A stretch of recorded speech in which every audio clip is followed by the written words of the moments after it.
Well, hello everyone, and welcome back for another episode of Ranching Reboot, the podcast that reboots your thinking about farming, ranching, food systems, and the people that operate them. I'm your host, Brian Alexander, and this is episode 139. I couldn't have made it to 139 without the support of my amazing patrons on Patreon.com and the subscribers on Spotify. Spotify subscribers and patrons on Patreon get an ad-free version of the podcast and some other really cool benefits that you can check out at www.patreon.com/redhillsrancher or click the link in the description. For all those of you that filled out my listener survey, I want to give you a genuine thanks. I got a ton of great feedback about who you all are, what you're interested in, and it's going to help me deliver what you're asking for. Thank you again for your time to fill that out for those that did. As we approach the end of the year, I'm working on a great plan to bring y'all some really great content next year, so stay tuned for that. If you're in Santa Fe this week for the Quivira Coalition's Excellent Regenerate Conference, make sure you come up and say hello and shake my hand. I'll have a pocket full of my brand new sticker designs. They're all really cool. My favorite is the bear spraying sticker. You'll just have to see it to know what I'm talking about. So come shake my hand, ask for a sticker at Santa Fe, and you can get one months before I plan on listing them for sale on the internet. I don't have a whole lot else to talk about in the intro this week. This past week, it was really busy. I tried to get rid of my Jeep and get something better that's a little more comfortable to drive and gets better fuel economy. Don't forget to check out the Q&A and episode poll questions on Spotify. They're a great opportunity to connect and let me know what you're thinking. You can also share your thoughts with me. Just send me an email to redhillsrancher@gmail.com or use the contact form on redhillsrancher.com. Don't forget to check out all the links in the show notes. There's some really great discounts from Blue Nest Beef and Wild Ass Soap. And for all you sportsmen, outdoorsmen, and landowners out there, check out Landtrust. If you can dream of an activity on your ranch, Landtrust can help turn that dream into cash. Click the link on the show notes to learn more. My guest today is one of the most requested guests in the history of the Ranching Reboot podcast. So I packed up some gear and I went out to my dad's house and I convinced him to do a podcast with me. We sat down in front of the fireplace on a cold October day, and I gave him a chance to tell his story in his own words. So you're not going to want to miss that. Stick around after the ad and wait for the music. You know the deal. We'll see you on the other side. Hey, you want to make a podcast? Spotify's got a platform that lets you make one super easily, then distribute it everywhere and even earn money. All in one place for free. It's called Spotify for Podcasters, and here's how it works. Spotify for Podcasters lets you record and edit podcasts right from your phone or computer, so no matter what your setup is like, you can start creating today. Then you can distribute your podcast to Spotify and everywhere else podcasts are heard. Video podcasts are also available on Spotify, and when you want to take your conversations with fans to the next level, Q&A and polls are the best way to get them talking. With Spotify for Podcasters, you can earn money in a variety of ways, including ads and podcast subscriptions. Best of all, it's totally free with no catch. I highly recommend you give it a try. Download the Spotify for Podcasters app or go to www.spotify.com/podcasters to get started today.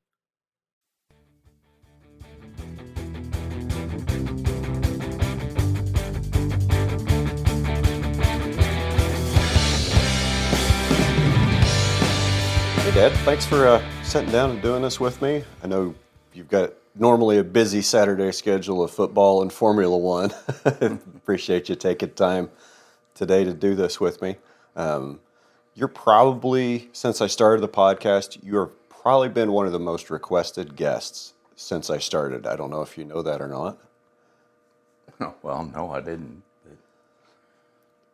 I can't imagine who would want to hear anything, but we'll give it a whirl. Seems like about once a month somebody's like, well, when are you going to get your dad on? When are you going to get your dad on? So, okay, let's go ahead and do that. Why don't you start off, just tell us, just briefly, give all the listeners just kind of an overview of who you are, and then we can kind of go back in time from there. Well, who I am. I'm Walter Andrew and Doris Skinner Alexander's second son. I've lived in Barber County almost 80% of the time I've been alive. So, a little history. H.W. Skinner, that'd be my great-grandfather, came into this part of Kansas about between 1890 and 1900 from Centralia, Kansas. Don't know much about previous to Centralia, Kansas, but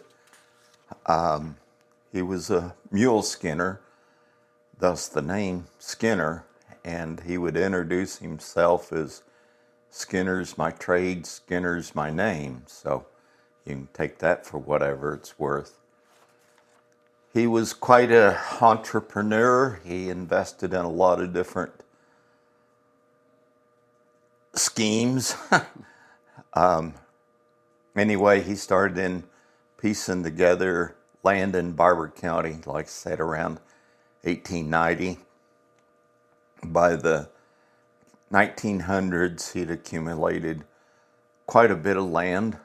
I have some original warranty deeds signed by the then president of some of the land he purchased out here in the Deerhead Township, where he paid very little per acre and so much for the homestead after the people had gained the rights to the land. So, yeah, he put together quite a sizable piece of area in Barber County.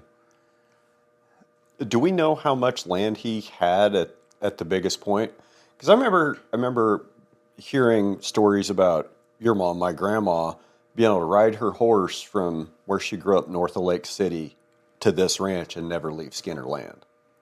Well, there was about a mile in there he never owned, but yeah, there's a lot of speculation I've heard. Candy Jacobs, my great niece down at, I guess she'd be my niece, aunt. I don't know what she was, for sure. But she was a Skinner, and she kept a lot of photographs. And Candy and I have looked. Candy has since passed away. And it was amazing in the late 1910s and 20s. Candy had pictures of sheep on the ranch, and we're not talking about a few head, we're talking about large numbers of sheep.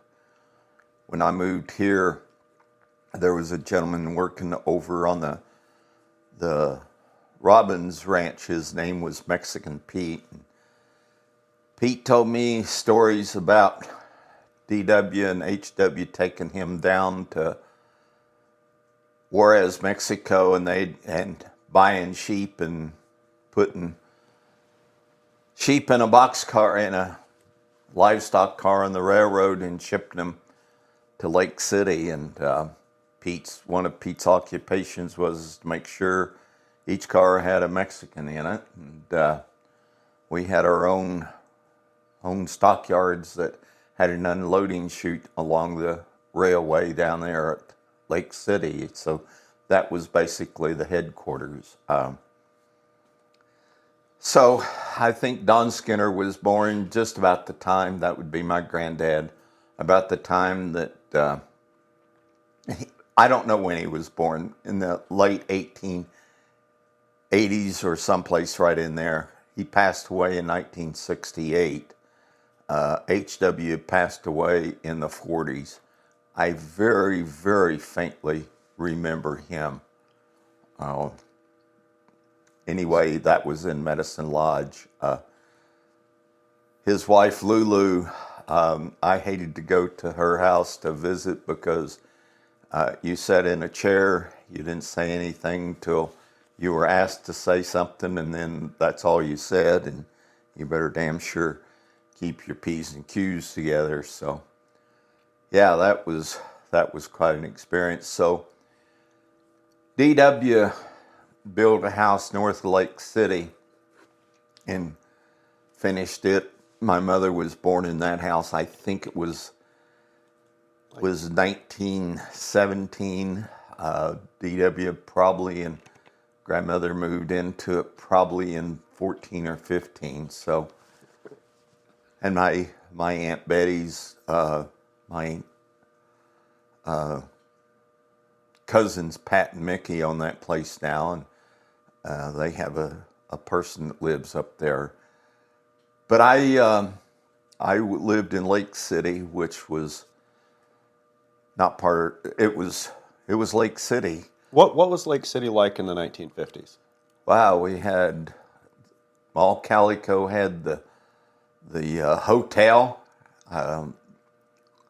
She was a wonderful hotel cook, and there was several people that lived there. And while I went to school in Lake City, that's where that was the lunch program was right over to Mall Calico's, which wasn't probably less than a half a mile. There was Fred Lake's hardware store, which was a unique hardware store that was sold out, and there was antique stuff galore in it. The bank building the bank had been deserted, but Russell Lake had a big equipment shop next door to it, and that was on the way back and forth to school, so it was always fun to see all the big tractors, Caterpillar tractors and stuff he had in there. We had a couple of filling stations, and I don't think there was a population of more than 250 in the late 50s, 60s, but we had stockyards there, and I can remember the steam engines coming into Lake City, and the reason for the railhead was there was a gyp mine over at Sun City, which was west 5 miles, so they would load the gyp cars and send them into Medicine Lodge to the mill. So that was the main reason for the railroad. Sun City was a kind of rough, tough town. Of course, mining was their main thing, but it had Buster's, a famous bar that I think it opened in 47, and they had on the side of the pool hall, an old boy would come in and put up a sheet. We'd have outdoor movies on Friday and Saturdays, and if he collected enough money, we wouldn't have to watch cowboy movies, hippity. Anyway, I can't remember some of those, but Tarzan, and if he raised enough money, and I think it was a nickel, maybe, if you donated. And my mother and father would always say, well, you don't go into Buster's. Of course, that was the first place you went, because they had an ice cream soda bar, and it was a booming town. It had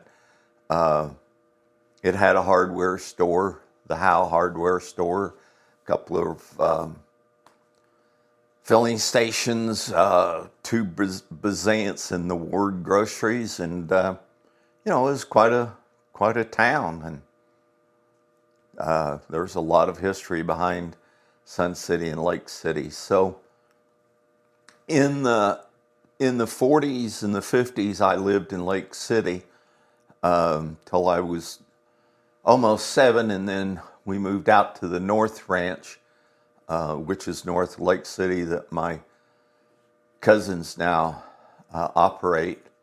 And I lived there till I was 13, and it was, to me, it was vast, and I had a lot of fun growing up there.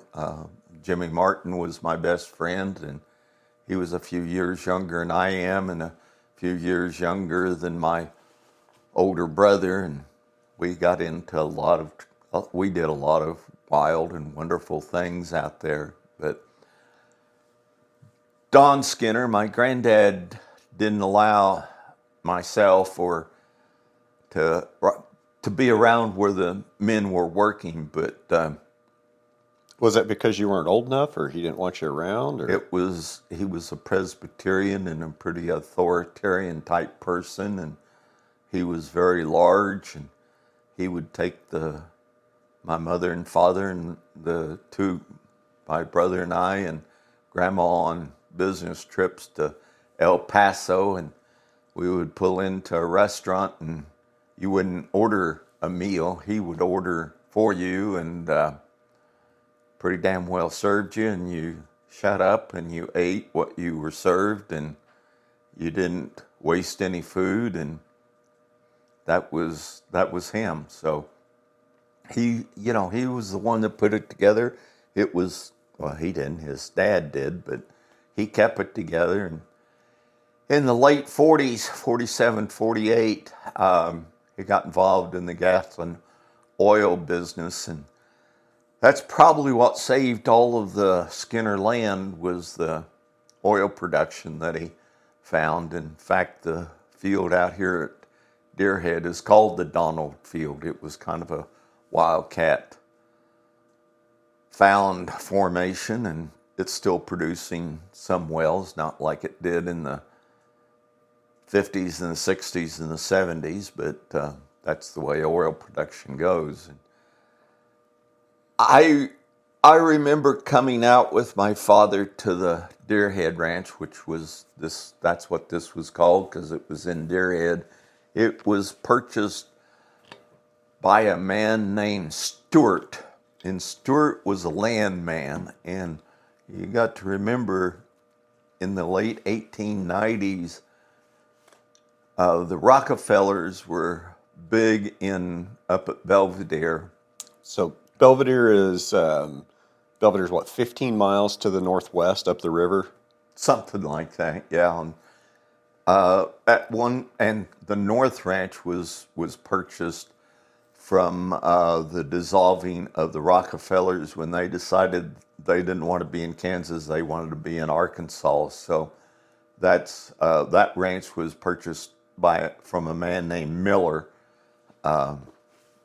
Back, I think that was someplace around 1905, 6, someplace like that. But it was expanded, and that's when they built the North Ranch. And like I say, I think it was finished sometime around 10 or 12, the house and barn up there. But yeah,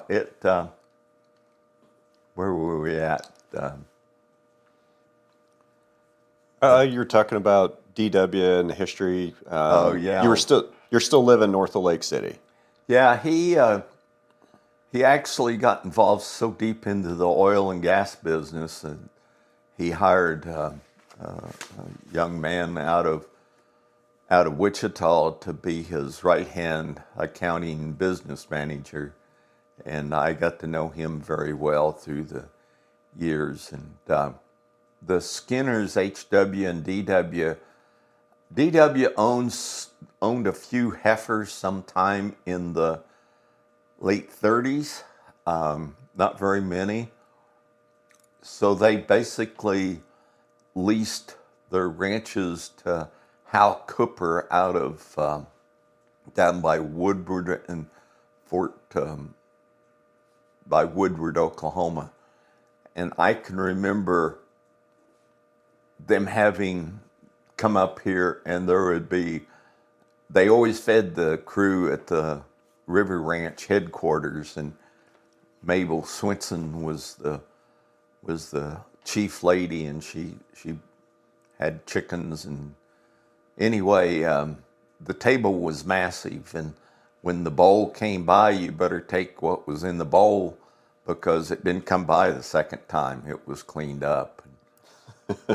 DW, he lived in Medicine Lodge at that time, and I remember my cousin Pat and I liked to stay in there because it was a big house that they built with a bomb shelter.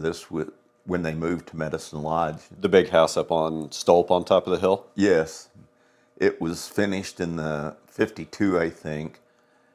And he built the basement as a bomb shelter. So Pat and I that was my cousin Pat, and I would stay with him. And DW would drive out to Lake City for dinner, but he liked to smoke his cigar and sleep on the way back. So I was the one that got to drive a new Ford or a new Oldsmobile from Lake City to Medicine Lodge. And he would know if you went above 45 miles an hour, he'd wake up and about losing his cigar and tell you need to slow down. And, that's not what I told you to do. So he was a big man. He weighed over 300 pounds, and you knew when the belt started and whistling through the belt loops that your ass was about to get warmed up. There probably was no run from that. No, there was no run. That was you stood and faced the music that you had created. So, yeah, we left. My dad and granddad couldn't get along. It's a typical son-in-law owner relationship that I've learned about since. And we moved down southwest of Springfield, Missouri to Marionville to a dairy farm. And now realizing that I came from a ranch that had approximately 6,000 acres to a farm that had 480 acres. But those 480 acres were probably produce as much as several thousand acres out here. Did the Skinners ever have any dairy cattle north of Lake City? Not that I know of. Okay. Dad and Mom usually had a couple of cows that, they milked for milk and butter, but I don't remember more than one or two maybe. Okay. But, whenever they'd work cattle, I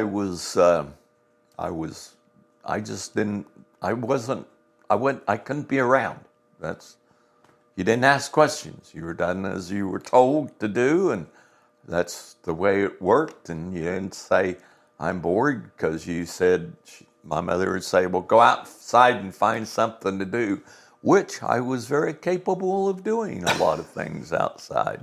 I remember some of the stories you've told me about you and Jimmy Martin and that little tractor you had. We could get to that later. Boy, that was the deal. I wanted to make an observation about, the culture, the agricultural culture. That sounds really messed up, but the mindset back in the 40s and 50s that you're talking about that DW had, like children are only meant to be seen and heard. We don't want you around when we're working. You stay away from the men. And I contrast that to, where we're at today. Like, with Tim or with Nate, when we go work cows or drag calves, the kids are all there. The kids are there, especially with Tim. His kids are 8, 9.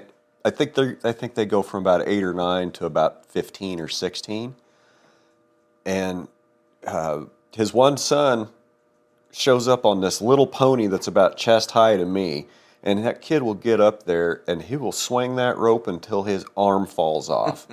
And I think it's just awesome that we can get some of these kids out and let them hone their skills on livestock, like whether it's, riding, roping, whether it's, doing the rope and drag and the corrals, or just basic stockmanship and livestock handling. We can't be waiting till people are, in their teens or young adults to teach them that stuff. We've got to build those foundations early. Yes, we do.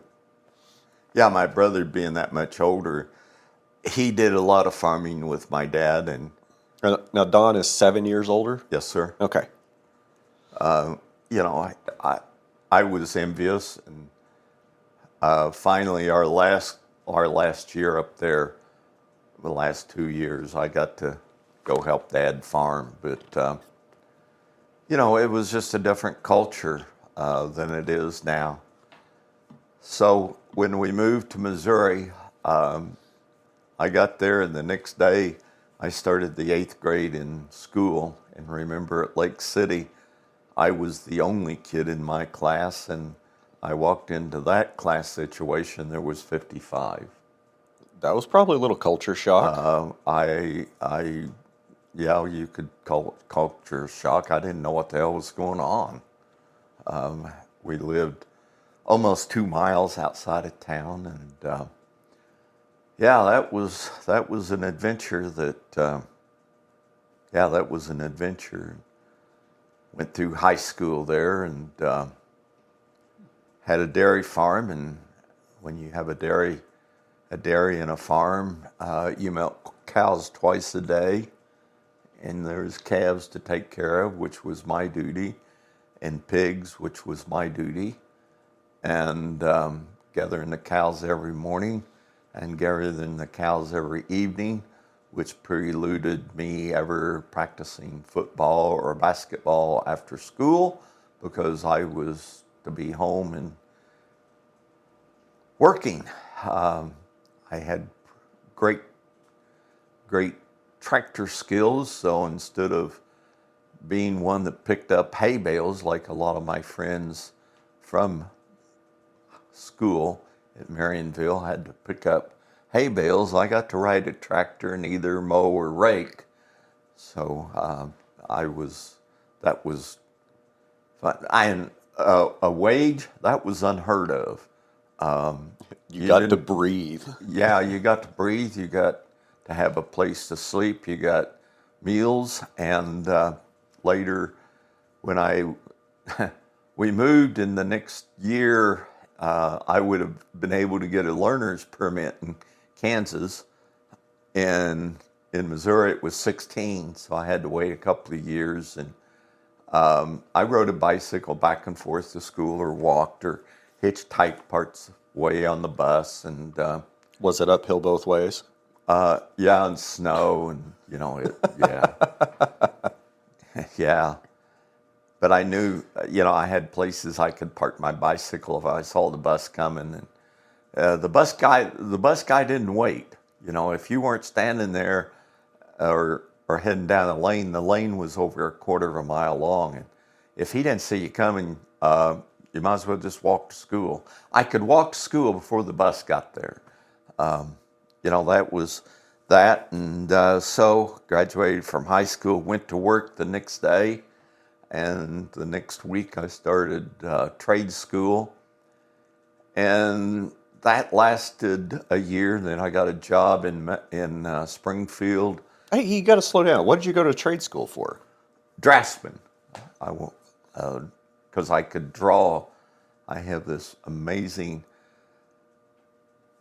vision that I can disassemble things in my mind any way I could then and draw them and make it all look like it was an exploded view. And I drew a lot of stuff when I was in grade school and high school, cars and things. So anyway, I was a draftsman and worked for a year as a draftsman. And then where did you work? It was called Rayco. It was they built suspension systems for semis. The back suspension system, leaf springs, introduced an airbag system, and this was in 61, 62. And the engineers liked me because I could roughly draw what it would look like assembled on a rear end of a tractor. So that was fun. Met a lot of cool engineers, which I desired to be. And when I left there and started school, I started school and held that job part-time for almost a semester. And then it was obvious that if I wanted to keep in school, I needed to be in school. And the Vietnam War was getting cranked up, and John Kennedy was killed, and the world and the Cuban Missile Crisis. And you wanted to keep your ass in school so you didn't have to go to Vietnam. Yeah, that was basically the idea. But when the Cuban Missile Crisis and Kennedy was killed, a couple of the engineers there at Rayco talked me out of joining the army. They wanted me to wait and see what transpired with the Cuban Missile Crisis. Where were you and what were you doing when you heard the news about John Kennedy? I had just bought a 1963 Chevy Malibu 283 4-speed Super Sport, and at noon I would go outside and clean that car, and I was cleaning the car, and I noticed that there was several upper upper management that were Catholics. I saw them leaving the building in a big rush. Of course, I didn't know what was going on. And at the end of, I don't remember how long we had for lunch break, but when I walked in, that's when I found out John Kennedy had been killed. And it was, it was a very moving time in my life. In my lifetime, it was quite impactful going through that and watching it on TV and Walter Cronkite. It was powerful. It was powerful. That whole 10 days was just mind-boggling. But yeah. Okay. So I finished college, went to work in St. Louis, McDonnell Douglas for a period of time working on the Gemini B. Nobody knows what that is. The Gemini B, the Mercury was the first. It was a single capsule. It's when Alan Shepard rode into space, suborbital, and then the Gemini was a two-person capsule, and it set some endurance records. And anyway, the Gemini B project was rushed in when Apollo, Griffin, White, and Young died in the oxygen fire on Apollo on the test stand at Cape Canaveral. The government decided that there needed to be a backup for Apollo to put Skylab up, and Skylab was an orbiting space station, and I was in line and went to work and was a draftsman on that project. It was quite exciting at that time because space was the new frontier. It still is the new frontier. So after a while, I had a chance to go back to school and got my Bachelor's of Fine Arts from what's now Missouri State, and graduated and went to the University of Oklahoma and got my master's degree in art and sculpturing. And So how did you go from being a draftsman and working at McDonnell Douglas on the Gemini B space program to a Master's of Fine Arts? How'd you get there? When I was a junior in college, John Walker came in to be the sculpture instructor, and John introduced me to utilitarian tools, which, was what I'd grown up being on the farm and the ranch in Kansas, and it just he really clicked and got my creative senses really going, and I made quite a few pieces my senior year out of welded steel, and was successful in selling them. And after that excursion with McDonnell Douglas and John Walker being a mentor, I just wanted to go back and get my master's and follow in John's footsteps of being a teacher, a sculptor. And He had a really fun nickname for you. What was it? Chief Sanding Plastic.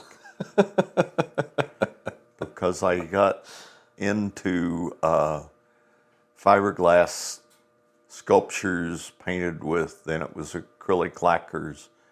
And there were several people around in the Springfield area that being race car crazy and car customizing crazy, I was exposed to that quite early, and when I got into art, you mean I can make these crazy creations and people buy them. And when I was at the University of Texas, I was quite successful in selling quite a few pieces of sculpture in the Houston, San Antonio, and the Austin scene.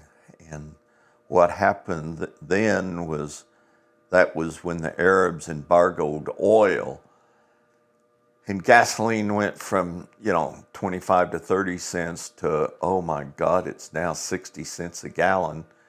And fiberglass resin went from maybe $1 a gallon to $7, $9. It was $9 a gallon, which really hurt my budget for making fiberglass art. That kind of led into trying to find jobs teaching, and my grandmother was sick up here, and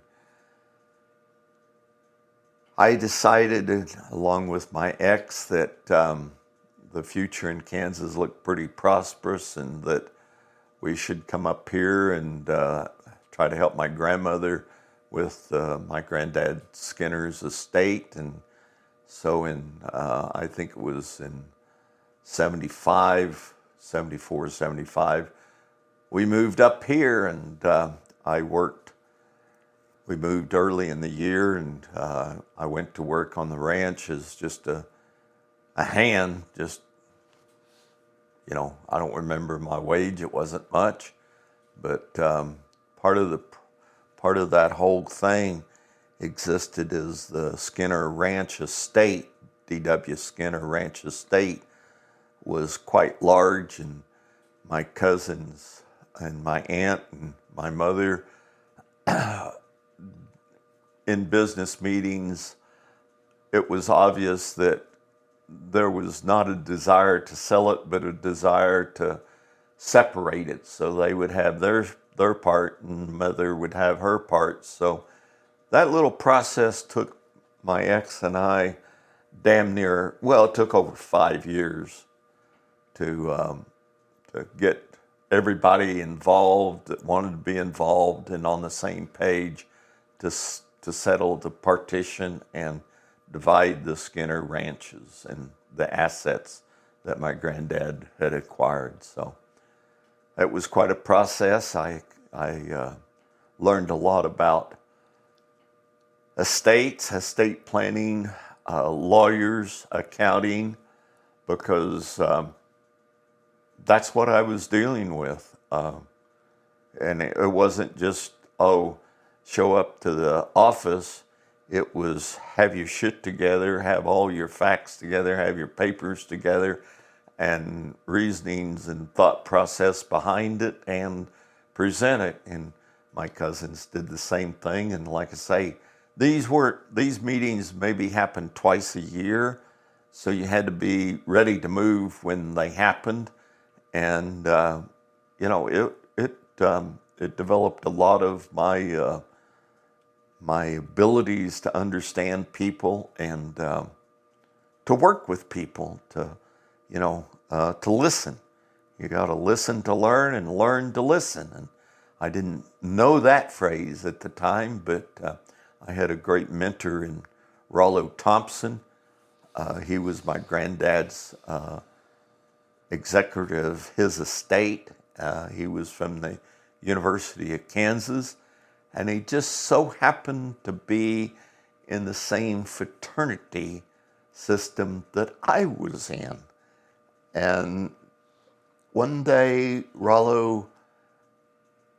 I didn't know this about Rollo till this one day, and it was along towards the end of the 5.5 years of getting the partition right, that Rollo grabbed me, shook my hand, and signified that he was also a SIG-Ep, and gave you the secret handshake. Secret handshake and the secret words, and it meant a lot to me. He couldn't favor me, but he sure guided and mentored me through the partition, and my cousins and my aunt and my mother and I were very happy with the division, and we signed the papers. And in April of 1984, I became the manager and owner of the Deerhead Skinner Ranch that we named the Alexander Ranch. So before we move on from here, this was 40 plus years ago.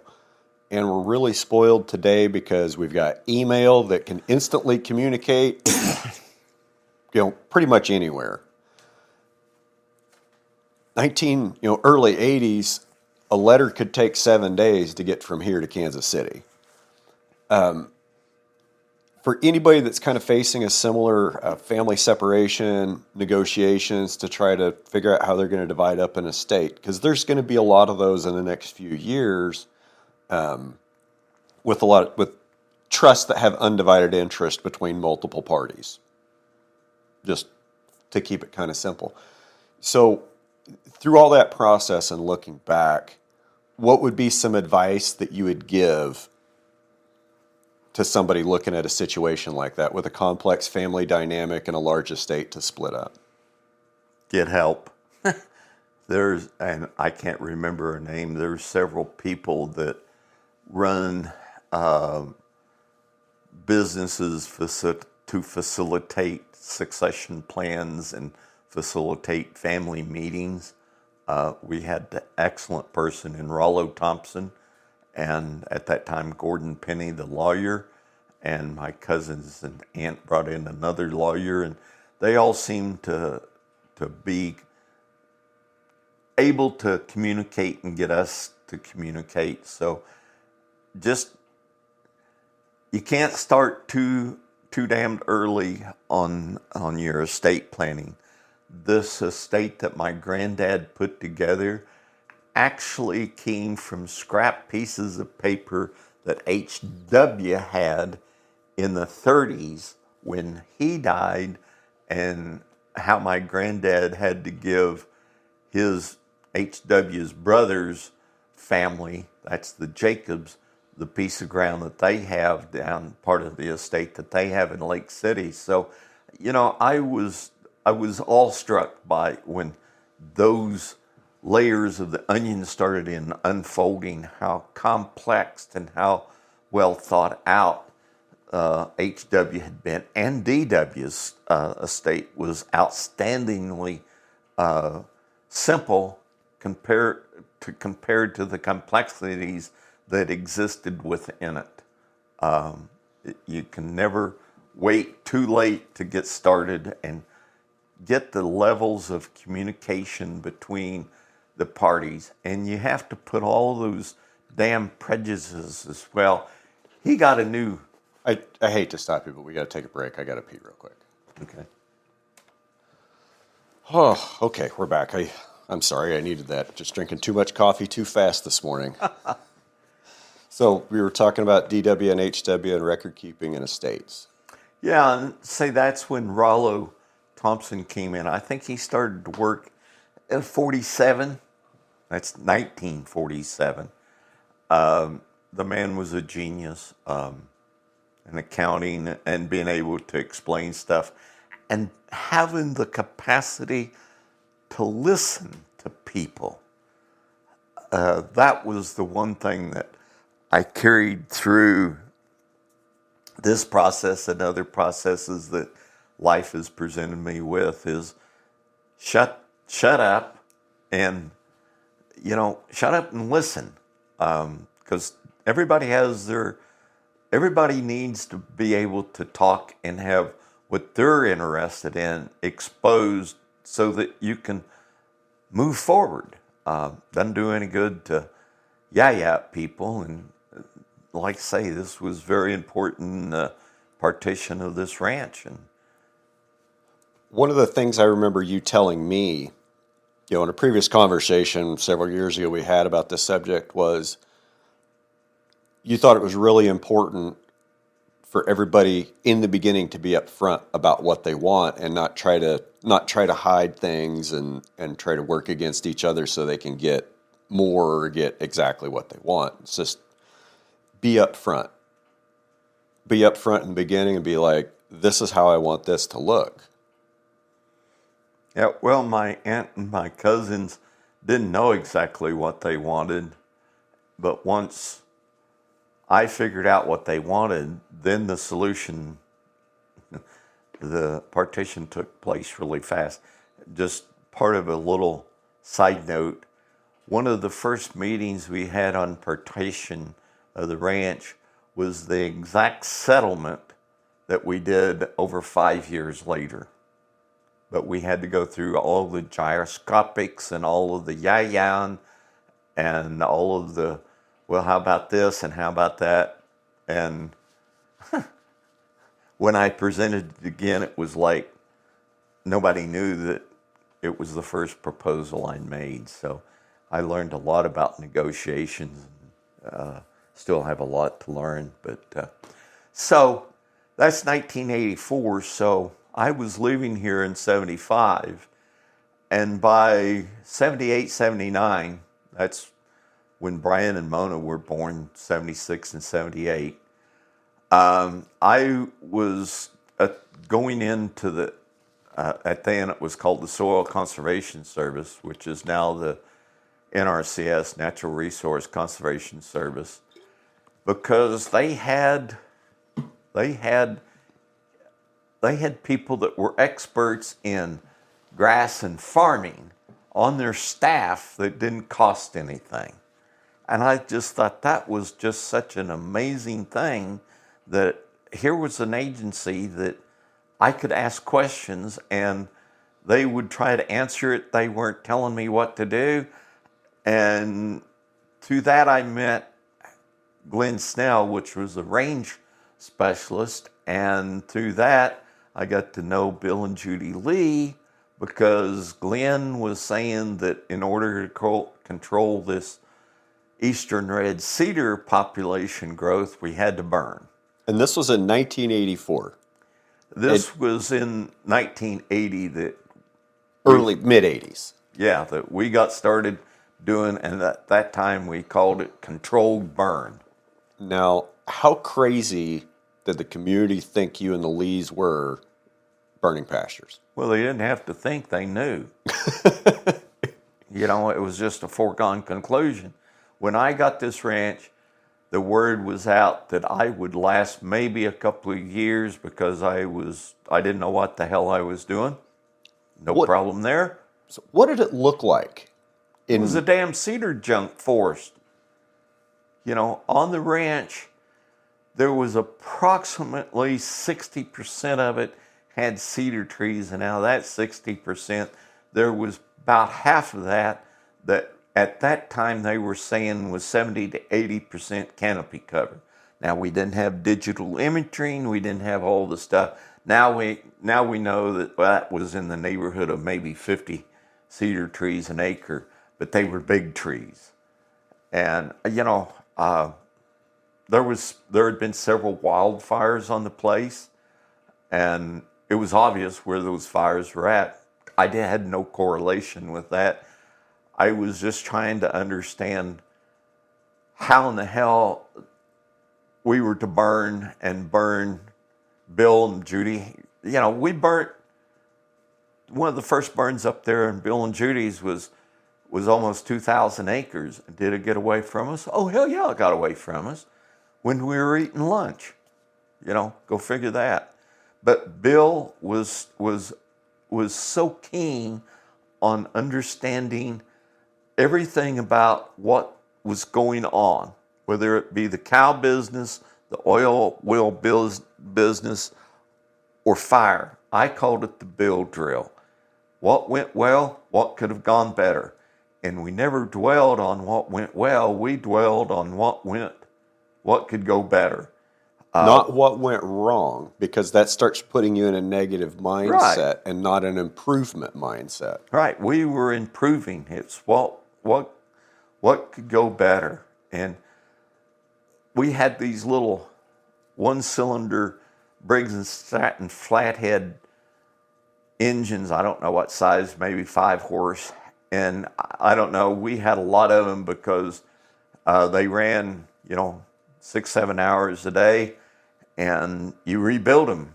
You rebuild them at the night, so the next day you would have a pump, roller pumps. The first couple of years, Bill had an old John Bean cattle sprayer on a trailer.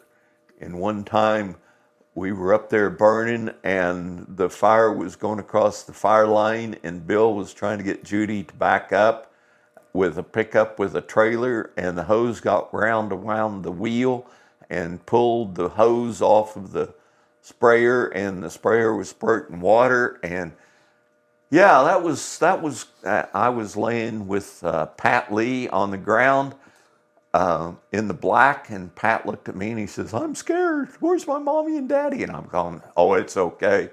Later I told Pat, I said, "You weren't only scared, I was scared too, because, you know, we had a fire. It was out of control."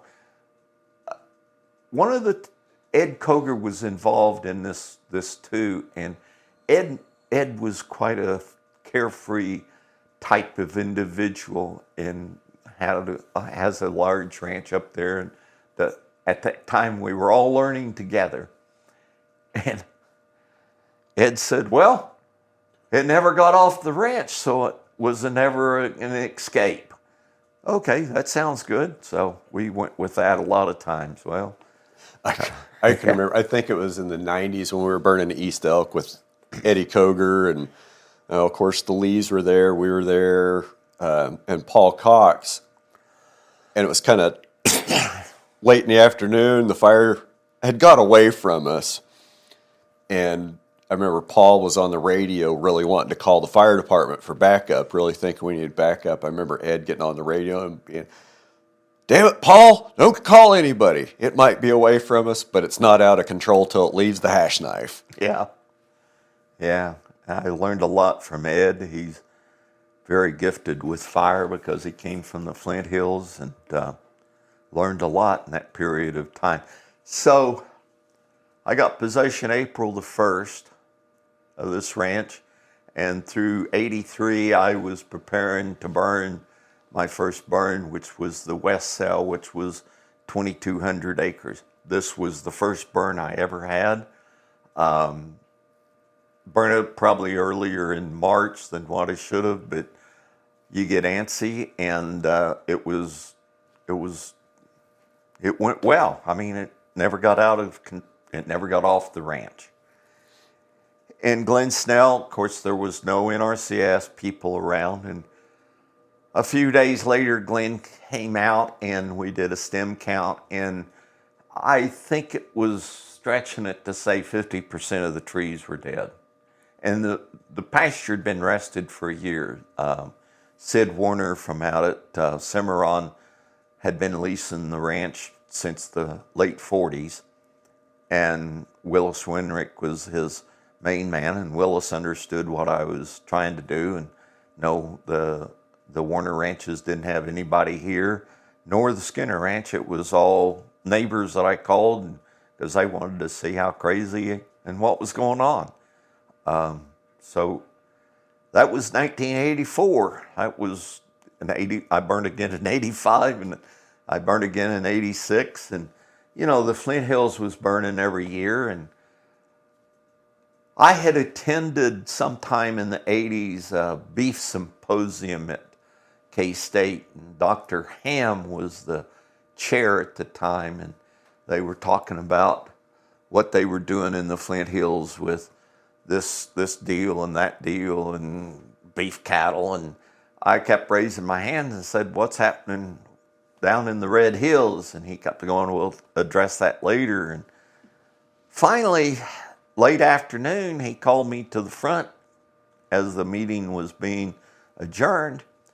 And he basically said, "You know, thank you for coming, yada, yada, yada. If you want to know more about your Red Hills, you maybe ought to go to Oklahoma State." So I started in 1984 keeping track of rainfall and stocking rate and burning schedules, and that got to be quite lengthy. And now, remember in 1984, I had already cross-fenced the West Cell into a 4-paddock system, 4 pastures, because they were right at a section apiece. Nobody else was doing anything like that around here. But I was being encouraged by the range specialists. Glenn Snell, and he was taking me to Woodward, and we drove several times down to the in Oklahoma to the southern part of the Flint Hills, and I had my eyes open and my mind open, because that's what you did with engineering and art.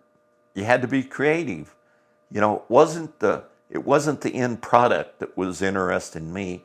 It was the process of burning. It wasn't the end product of the burn. It was the process of burning. It was a happening in the art world in that period of time in the late 70s. There was these big happenings. That Burning Man now out in Utah, that was a happening that started in the 80s as a happening.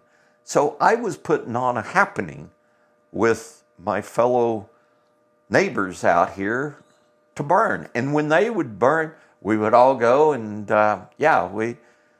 we burnt, and it was a good time. The guys from Comanche County helped, Darren Jackson, Dean Gregg, there was, and Eddie Koger, and we had a good Ralph Einsel. You can never go broke putting in a water gap. Ralph had amazing sayings, and his brother Einsel from up by Greensburg.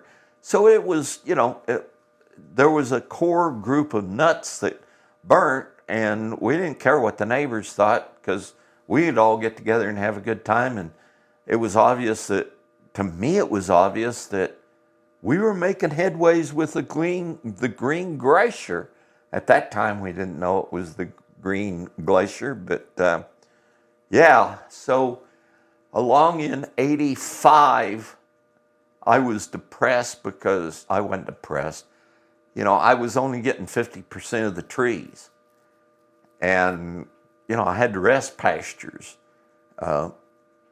These were 2,000 acre pastures, and that took a big hit on income. And, I was building fence and 4-wire cross fences and perimeter fences. And I had a Great Plains contract, and I'd built several ponds. I think I've got 5 ponds and 6 pit ponds, or 5 pit ponds, or something like that I'd built in that period of time. I was building a pit about every 6 months, or a pond about every year.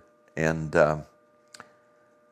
so that I bought that tree saw, and it takes somebody putting their ass in the seat for the machine to work. Yes. And it had studite build-up blades, and those blades would last approximately 2 to 3 hours, depending on how much time you spent in the dirt with it. But you saw 4 or 5 trees a minute. 4 or 5 trees a minute. Holy cow, man. Then you were eradicating cedar trees.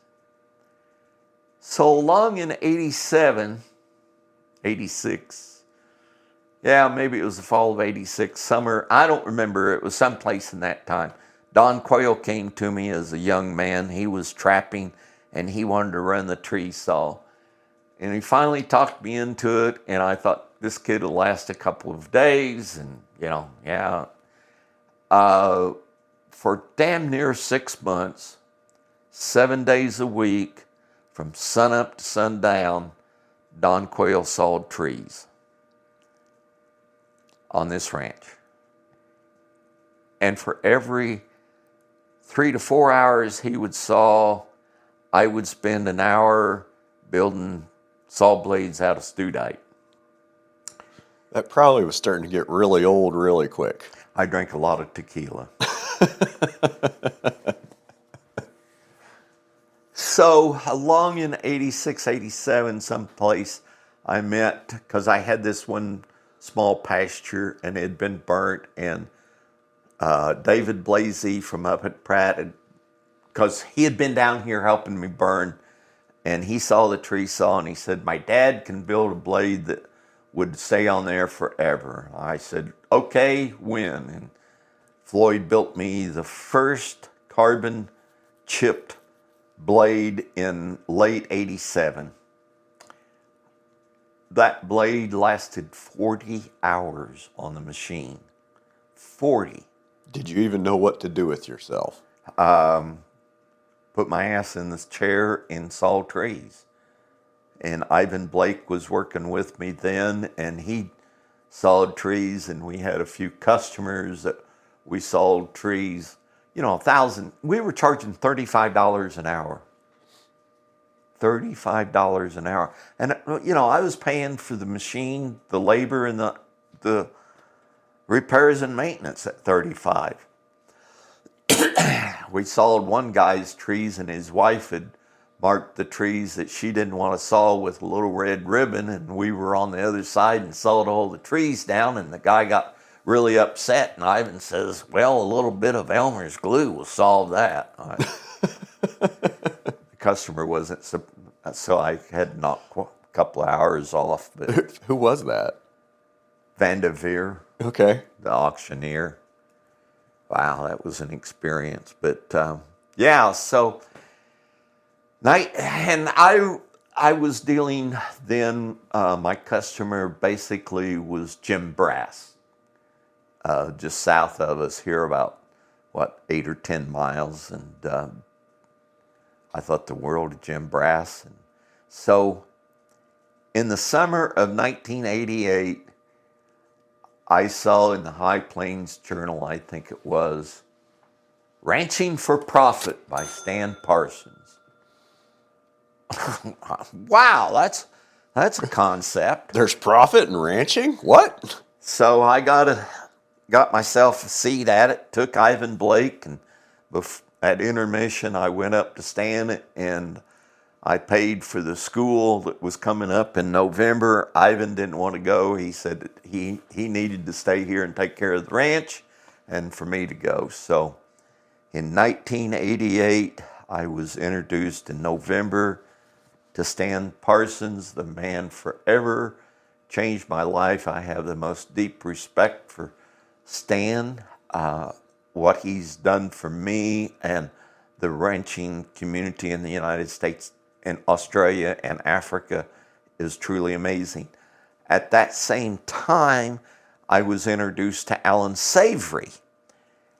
I never attended holistic management, but I read all of the books I could get my paws on Alan Savory. The reason I thought so much of Stan Parsons was his economics. His economics. It was just, his economics were superb. Now, thinking back to the 5 years I spent on trying to resolve and get a partition on this ranch, and the numbers and all of the estate planning, it was obvious to me that economics and finances, and that was not a very strong suit of mine, was where I had to concentrate in order to make this ranch a working ranch. So, yeah, and 1988 was the first time Harold Klein had said, oh, I've just read about this new processes where we split up these big pastures into smaller pastures and you rotate every 2 weeks, move cattle every 2 weeks. And I was going to Stan Parsons School and I said, let's do it. And I had a Great Plains contract. And when I got back, Stan had introduced us to the wagon wheel grazing. I was building my first grazing cell south of the highway, which was a fat pig cut up with 9 pastures to graze. Instead of 1,000 acre and one about 900 acres of old farm ground, I had a grazing cell. 1988. That pasture system was burnt sometime in about 1990 with a wildfire. Started off with 160, and Ivan had left me by then. I never can say Ivan worked for me, because how can you say somebody worked for you when you learn from him? And Ivan was just the most observant person. He observed everything, and he arrived at conclusions based on his observations. He was rotating cattle in the 70s. I asked him why after attending stands, and he says, well, they needed more grass. Duh.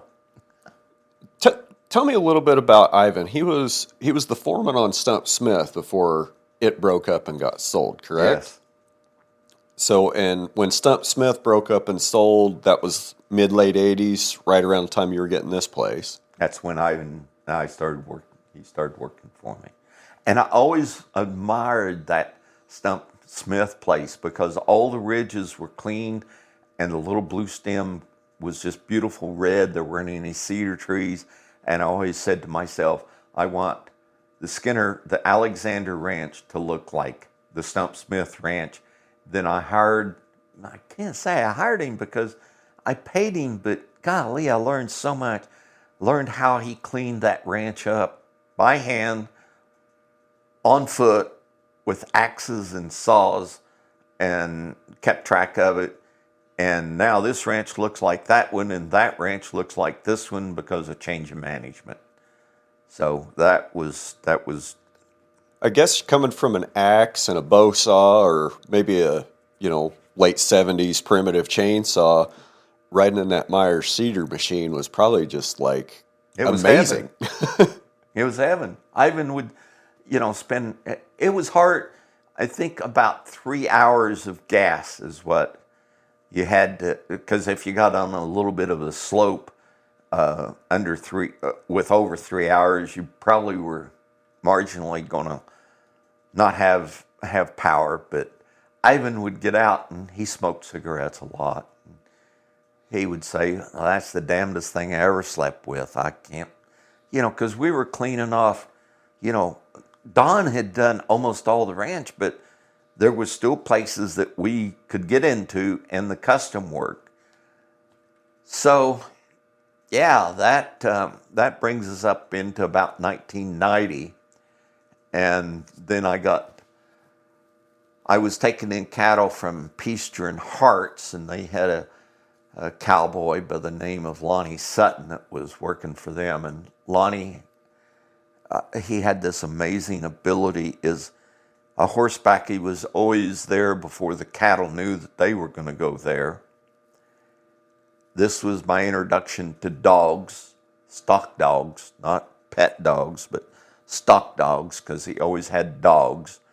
And I was so amazed at, so long in 92, Lonnie worked for me and worked for the Harts Peaster group. And one day Lonnie and I are riding over south, and this was almost 5 years, 6 years after being broken down into nine pastures. Lonnie says, I don't know what you're doing here, but whatever you're doing here, you need to do over the rest of the ranch. And that was moving cattle, rotating cattle. Now, here at the corral sale, I had a gentleman from Oakwood, Oklahoma, and he would bring in cattle, and I would rotate through four pastures, 600 acres apiece, hire a bunch of kids to come out and help me. I still know them now. They're, yeah. They're not kids anymore. They're not kids anymore. And we would have a hell of a good time moving cattle. And we'd bring in that herd, and it would be 600 or more. And we'd bring in that herd in July, and Jimmy would cut off the big end, which was probably maybe 2 truckloads. So maybe 100 head. So Jimmy Purvine would bring up roughly 600 head, and sometime in July we'd bring him into the corral, and he would take off the largest 100 head or more or less, more, and put the rest of them out. And this was in a 4-pasture rotation. Well, one year we were coming to the house, and we had a major wreck. And I had cattle 4 miles west, I had cattle 5 miles east. I had cattle 5 miles south. I had cattle north. And it took Lonnie and I several days to put that herd back together. And we got it back together and moved on to the next year. And I said, this is stupid. Why don't we just use one of those 4 pastures and use it early intensive and rotate the other 3? Bingo! Oh, wow, So I did that for 5 years. And Lonnie kept saying, I don't know how this is happening, but we were riding in big blue stems dirt high, and the cattle, I was keeping records of rainfall, my stocking rate, how many pounds I took off per acre, and was falling right where Stan Parsons said. Turnover is how you make money.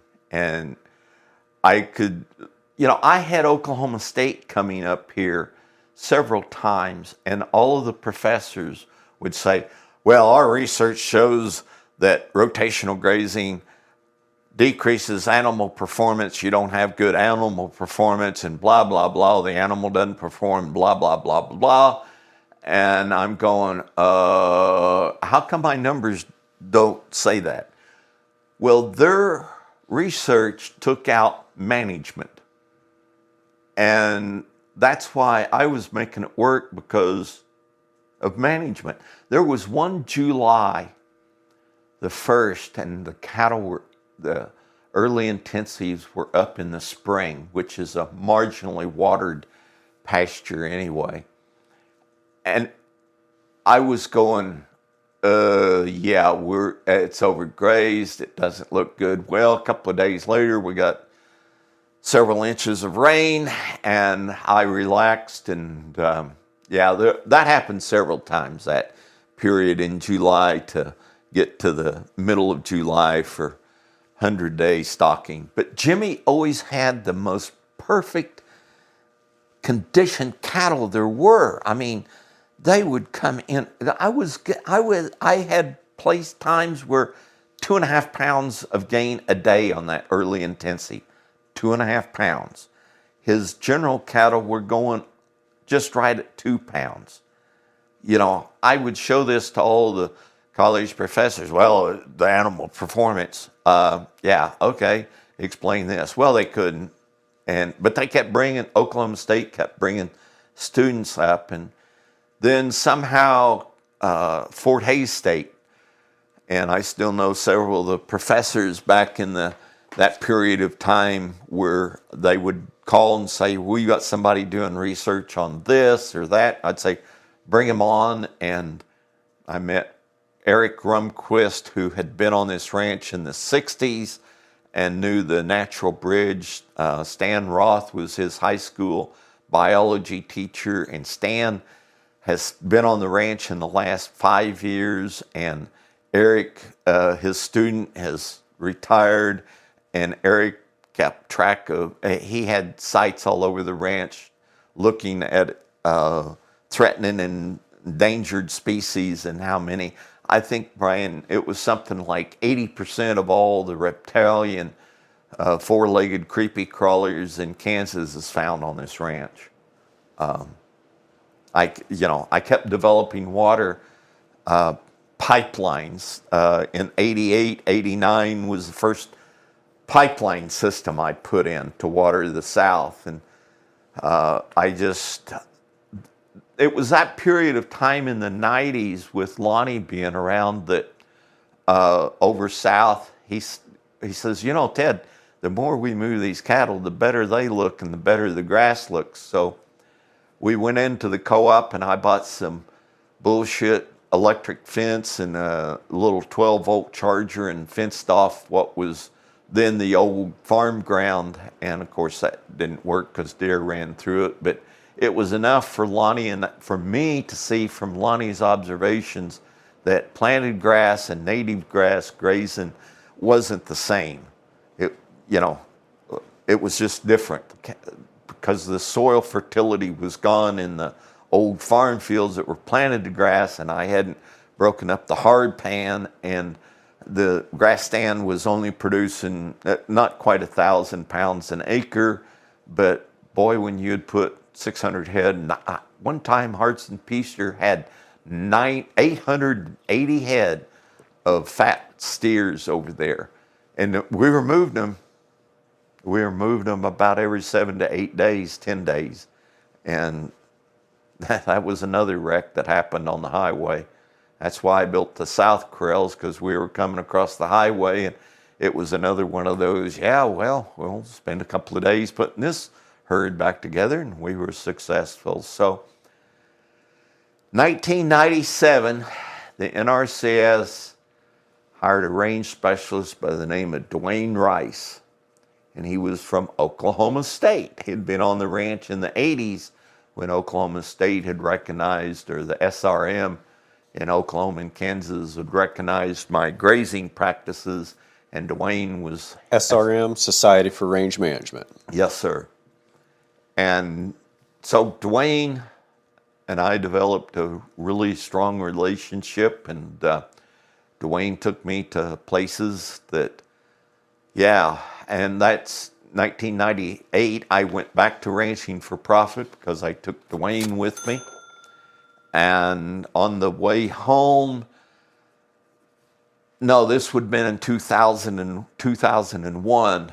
On the way home, I was charged with making a drought plan with all the rainfall and grazing records that I had. So Dwayne and a young lady that worked for the conservation district put together the drought plan that now the National Drought Mitigation has on their website for Kansas, and that document became quite lengthy, and Dwayne was the one, and the technician was the one that put it together, but it was because I was anal about keeping track of numbers. And then a very good friend, Calvin Adams, who is a retired brain specialist, brain surgeon from Florida. Dwayne had him down here, and Calvin made the statement, "To manage, you must measure." And wow, how that fit together with all of my rainfall and grazing records. And so, that's when I really started in breaking up the ranch even more and more into smaller paddocks. And that whole period of time there in the early 2000s, there was several years where my dog Buck and I handled over 1,000 head of yearling steers a year. There was 2 years, and then the third year not quite as intense, but it can be done. Of course, I was in my 50s, and it was long days, but the reward at the end was that I was making money, and through being introduced with Stan Parsons and then David Pratt and Ranching for Profit, it was obvious that the only 3 years that I didn't have a profit of a good-sized profit was the years where I had a drought and had to destock. But I had saved money in a special account to cover that. It wasn't labeled and there wasn't money there. I just had assets that were disposable that I could rely on to get me through those years where I had to reduce stocking rate. It was that, and that's when in 97, when Dwayne came, I had a new neighbor to the west, and we burnt from the Lake City Road to the Sun City Road. That's 5 miles along 160, a mile deep, over 2 miles, a mile and a half deep over the next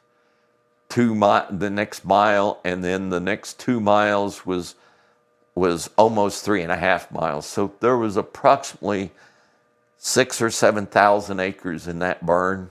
I spent 40 hours putting the burn together. We had 60 people here. We had 35 units. We had big tank trucks worth of water sitting on the ranch. And we had some ladies cooked all of these meals for us, and it was a success. We started early in the morning, and by 3 o'clock in the afternoon, it was finished, and there was no problems. Did it do a lot of good? Yes, but there was some ground that all it did was turn black, but there was some ground that, because of deferred grazing and just how it was managed, we burned a lot of trees then. I never stacked trees. I said way back when I got the tree saw, I had so much money to put in gasoline to saw trees. I had a diesel tractor that had big weights on the back wheels so he could pull. It was a Massey 65. And several times I had a tree pusher made, and several times I was pushing trees downhill, and when you get downhill, you don't have enough traction to back up the hill. That can get pretty exciting. So it took less than a couple of days, and I said, this whole deal is about energy. Energy to cut trees, energy to move trees. Then you got to deal with the big pile of trees as energy to when you burn. So I said, where's my budget going to go for energy? It's going to go in to saw trees. So that's the reason I never stacked a tree, and there's ecological reasons that they were talking about. Now, this was in the 80s. The 80s. Nobody else was around to talk to. I swear, yesterday I drove over a tree that you cut in the 80s and burnt in the 80s and is still there in the pasture. Yeah. Yeah. I used to tell people, they'd say, well, why don't you stack them? I said, well, you don't need to be driving around out there in the first damn place with a pickup. They do make really good stops on four-wheelers. You can stop real fast. You also seem like you hit them just right. They can go into the sidewall of a pickup tire. But hey, that was my decision. All of this was done without any cost share. Yes, I had a Great Plains contract to fence and to develop water, and a couple of other programs to develop water, but there was no cost share on brush removal. So, I used to know how much it cost to reclaim, but a couple of people pointed out that what I have done is I pay taxes on this ranch anyway, and to reclaim it was less than what it would cost to buy other land someplace close. And so, my base of production went up as we uncovered more and more grass. The grass species started expressing themselves. Accessibility across the ranch became, there was places where cattle couldn't get. Anderson Creek wildfire was nature pushing the reset button. So that was in late March of 2016. Yes. We know that. Yeah. I was just making sure everybody else knew that. Remembering in the 1984, when I came onto the ranch, I had basically 3 pastures and a bull pasture of 250 acres. By the time 2000 came, I think I was getting close to 24, 25 paddocks. Now it's what? I've got, let's see, there's 22 in the south cell. There's 27 in the corral cell. We're back to 4 over west. And then the bull pasture, which is fenced off into 4 right now. But between the bull pasture at 252 acres and the changes I made a couple of years ago down on the south side, I moved some fences on the south side, kind of small. Made some of the wagon wheels a little narrower on the far end so we could strip graze them. I've got about 13.5% of the ranch. So like 800 acres, 750 acres, something like that, that's set up now for strip grazing, which is, almost infinite number of paddocks when you do the stock density right. And just realizing we're talking starting in 1988 and we're still developing. Or Brian is now developing. And just to see this year, the forage production has just been extremely phenomenal. And who knows with this climate and how variation, how variant it is where we'll be in a couple of years. But you've got to adapt to the climate. We've got to adapt. That was one of the things that Alan Savory talked about invasive species. And right now I'm thinking old world blue stem. I have tried to control it chemically. All I did was piss it off and it grows better. So we've got to adapt our grazing on our species that graze it, and we can't control it. We've got to utilize it. So there was something Alan Savory said, I believe it was in 2016 when we went up to No-Till on the Plains and listened to Alan Savory speak. It might not have been in that speech, but it was kind of in that time frame for me because I'd just done the holistic management training up in Hastings, Nebraska, and I was reading a lot of his writings. And he said something that really stuck with me. I don't remember the exact quote, but it was kind of like, what's the difference between a native and invasive species or a native and a naturalized species? Well, the parallel is, what's the difference between a grave robber and an archaeologist? Yeah. A couple hundred years, right? Yeah. So, I look at a plant like Old World Blue Stem, and that family of grasses.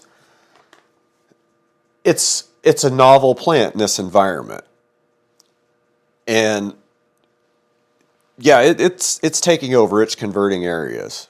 I think we can slow it down, and I feel like it's just another management challenge to overcome and another species, another type of forage to incorporate into the forage mix that we're trying to run through a ruminant animal. And whether we find some sheep that like it and will graze it to death and really do well on it, or we get cows that know how to eat it and know how to use it and actually like it. That's just a challenge we're going to have to overcome as an industry, similar to Johnson grass. Johnson grass, it's got some problems. There's some things wrong with it, but it also makes pretty good feed for quite a bit of the year.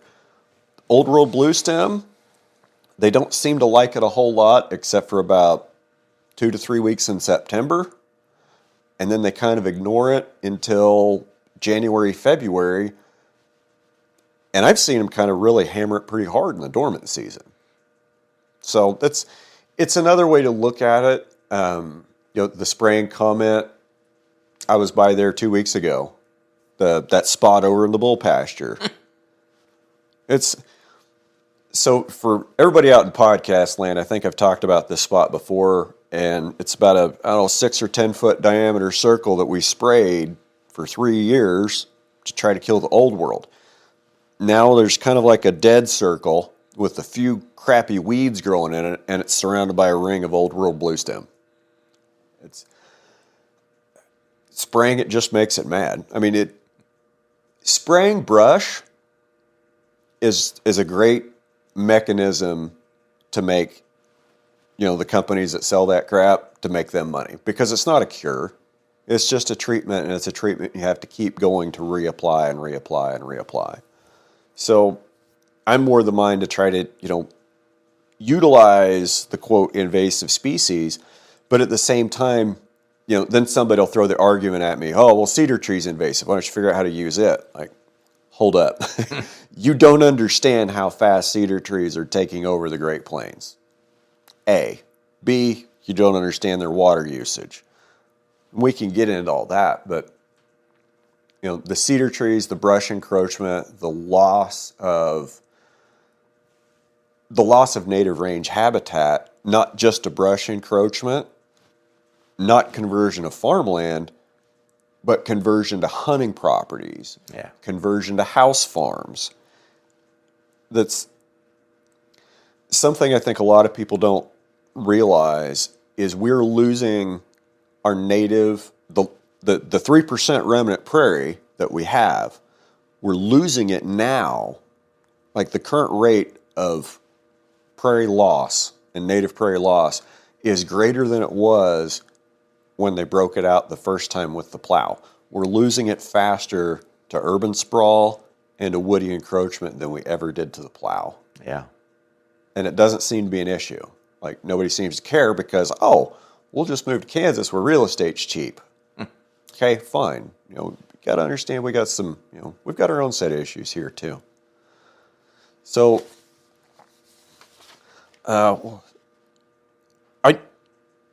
in your experience, so you've been here on this land over 40 years now.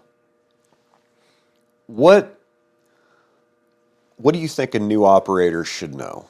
Somebody that's wanting to transition, somebody that's wanting to transition from an office job to come out and work on land, or somebody that has land in a more conventional operation, they want to transition to something more regenerative? Well, the Natural Resource Conservation Service has an office in every county in the United States. Not every county. There's a few cities that don't have them. It's a free source of information, and they're not telling you how to do anything. They're just giving you alternatives to what you can do, and they'll tell you if there's money available to help you accomplish it. That's one of the things, is get educated on who you can turn to. I am also a very adamant and firm believer in ranching for profit. I see the Noble Foundation has a short course like that. I also know that holistic management, which is similar in concept to ranching for profit, is get yourself educated to what you're doing. Stay out of the coffee shops. And just keep asking the question, what could go better? And be resolved that there are going to be down times that you learn the most from, and enjoy the up times, because there's also the downside that's going to come. How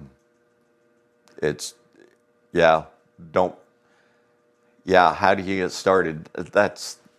That's way out of my realm. I was very fortunate to have people, my grandfather and great-grandfather, in establishing this ranch, and when I got control of it, I knew that I didn't know what it was. I just wanted to see what the ranch looked like. There was some damn many trees on it, and even after 16, I drive through places and I go, I never knew it looked like that. Wow, that's really nice. The water in the canyons just totally amazed me. And my mother rode out here in the late 20s and the 30s, and before she died several years ago, 20-some years ago, she would tell me that she remembered riding her horse and seeing water in these canyons. So it's how to make the business. You got to make the business. You can't be the business. You've got to make the business. It's a challenge. We've got to have some young people involved in this ranching community, and that's a real concern of mine. The fractionalization that's happening with deer hunting out of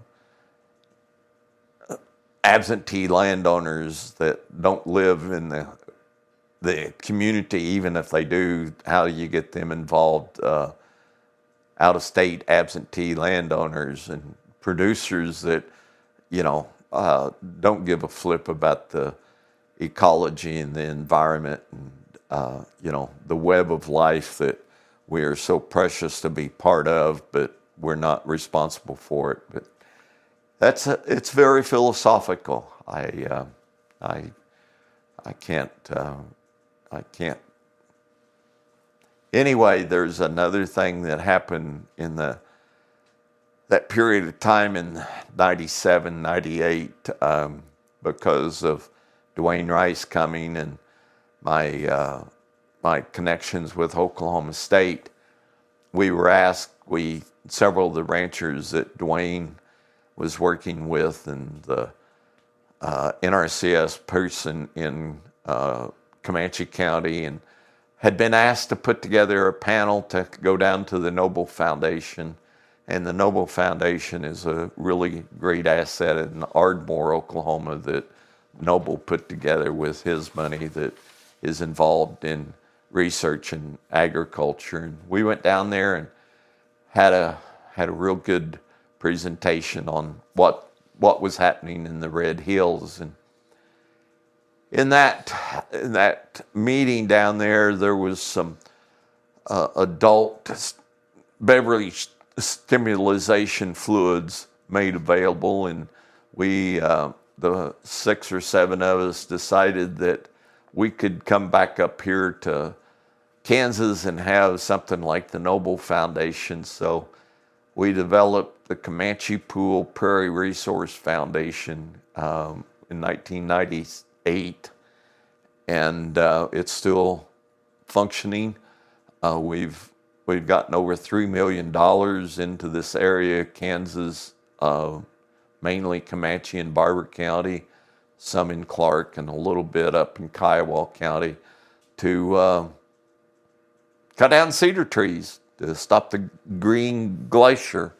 We're applying for a grant right now to get a coordinator, and we have more money available to put on more coffee shop meetings and ranch tours, and trying to educate and get people to understand what owning land and being an operator of this environment, this biome requires, and what your responsibilities to it.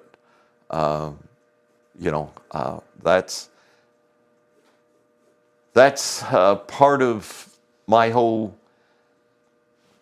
main focus right now is working with the U.S. Fish and Wildlife Service Partners Program to get this grant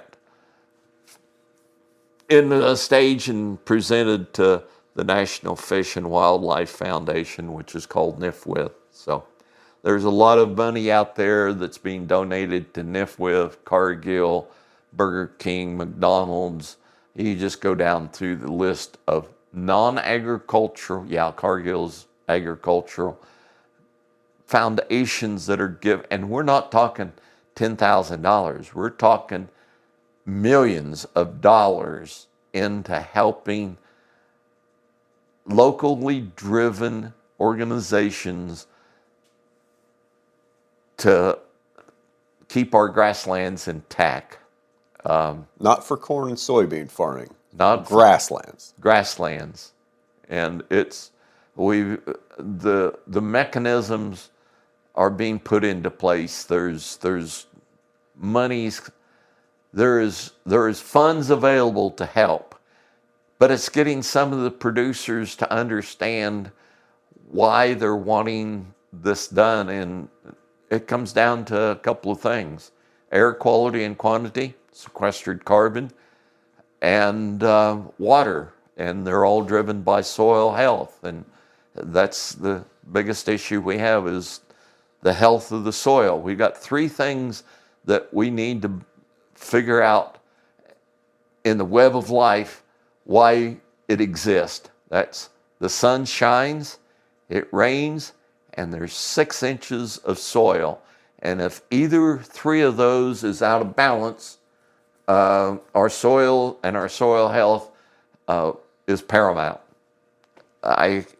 It's just, back in the 80s and 90s, I would tell people, I dug a hole and found worms in the ranch on the native prairie. All right, so what?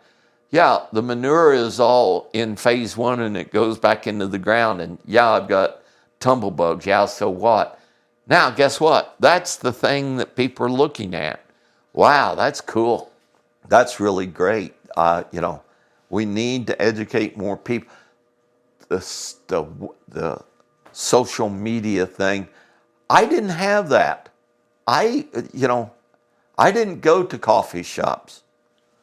There wasn't nobody I could talk to. It was just stay out here and Stay out here and be weird. I didn't have to be weird. I am weird. But, just having the range specialist and having the DCs that I had in my life and Stan Parsons and the EL that I became so involved with, and we're still involved. We're having our 175th meeting next week in Amarillo. 175 meetings. Wrap your head around that. Yeah. It's a strong organization. That's great stuff. It's, a lot of things to think about. So we've been at this a little over an hour and a half. I know you want to get back to football and Formula One. So thank you for all your time today. And I guess if anybody's got any questions, comments, direct them through me, redhillsrancher@gmail.com. Links in the show notes. I guess that'll do it for us. We'll see you guys next week. Thank you. Love you, Dad. Thank you. Thank you. If you enjoyed this episode, don't forget to like, share, and subscribe to our podcast. We'd also love to hear your thoughts, so leave us a review if you haven't already. And don't forget to check out the Q&A and the polls on Spotify. Your support helps us bring more enlightening conversations and fresh stories from the world of farming and ranching. Thank you for listening to Ranching Reboot, your favorite regenerative ag podcast.